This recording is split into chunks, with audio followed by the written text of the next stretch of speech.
The Prophet Muhammad ﷺ told us that whoever builds a mosque for Allah, Allah will build for him a similar house in Jannah. And we know the great reward that will not only be gained, but rather will fill your grave after your death. Whenever someone prays there, whenever someone gives shahada in the masjid, whenever someone learns something in the masjid, yes, that will be something that you'll have on your scale.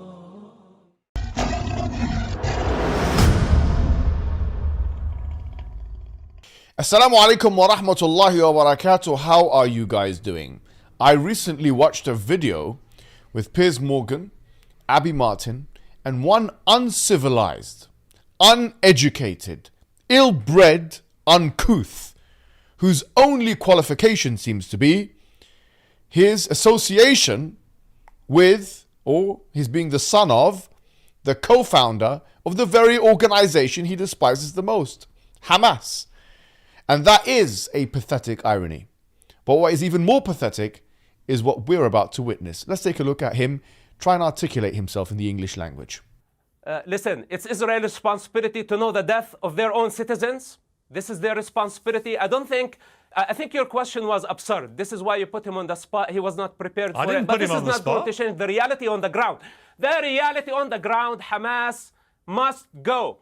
The only side want Hamas to stay is the Iranian Ayatollah, and for some stupid reason, Kheiran in America wants Hamas to stay.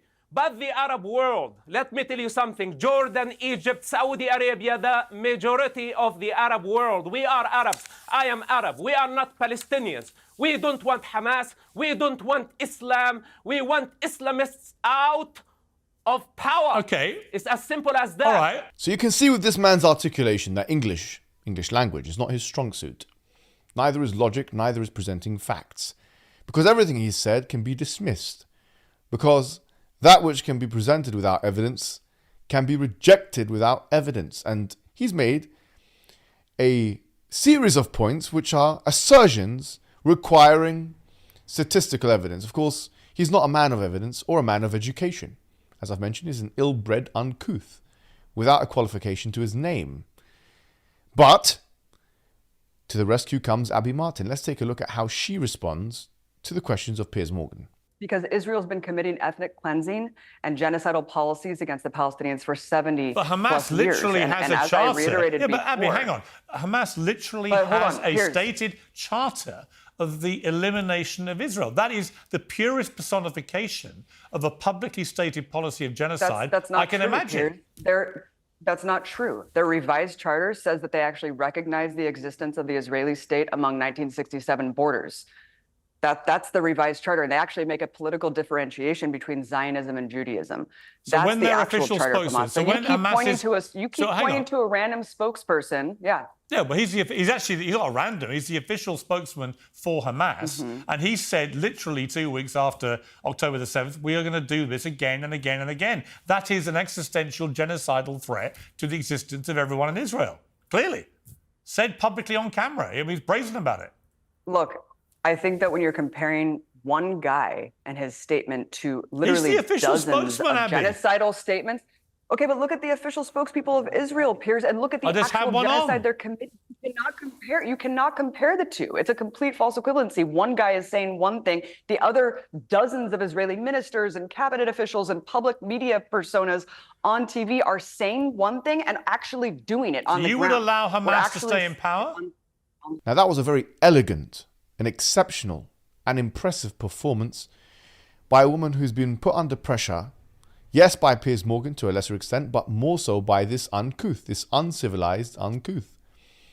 And unfortunately, this embarrassment to the Arabs, this Abu Jahl, this father of ignorance individual, had to be put in his place in a very fine and elegant manner.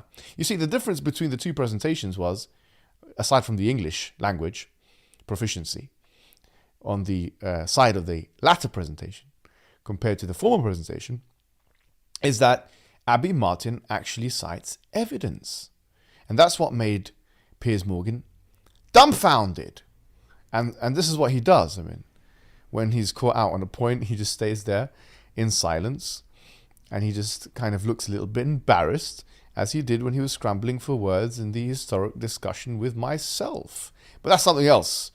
I'm very happy and proud that we have Westerners here in the Anglosphere who are able to present the case, the pro-Palestine case, and it does give us hope in humanity. And it does show you that this case is not just for Muslims or for Arabs or for Palestinians. That you can be a conservative, you can be a liberal, you can be whatever you are, and still accept that this, what we're witnessing, is a genocide and it's a Holocaust by missiles. And that the invasion of Rafah is just one chapter in this long 70-year story of injustice and oppression. Absolute injustice and oppression. So what we do is we thank everybody, including Abby Martin and everybody else, like herself, who's got the bravery, really, to speak about this case in the way that they're speaking about it and putting people like this treacherous clown to shame. And one thing I will say to those proponents of the West or the Zionist movement who want to take this man who's a traitor to his people, to the Arabs, to the Muslims, to the Palestinians, to humanity, yes, you want to take him as an ally to give you your secrets and this and that and whatever, is that a leopard never changes his spots. And treachery is one of those ingrained characteristics. If you know that this woman has cheated on her ex-husband, then you'd be a fool to marry her. Because a leopard never changes his spots. And a weasel like this Mossad will never be able to change his russet brown back and creamy white throat and belly. Wassalamu alaikum wa rahmatullahi wa barakatuh. Hey you! Are you wasting your time on social media again? Your brothers and sisters in Islam Net from Norway are establishing a masjid, a dawah center.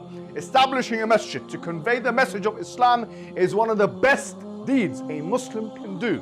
There's a huge need for it in Norway. You know this and I know this. So that makes the reward even greater. So give generously and Allah Azza wa Jal will give you even more.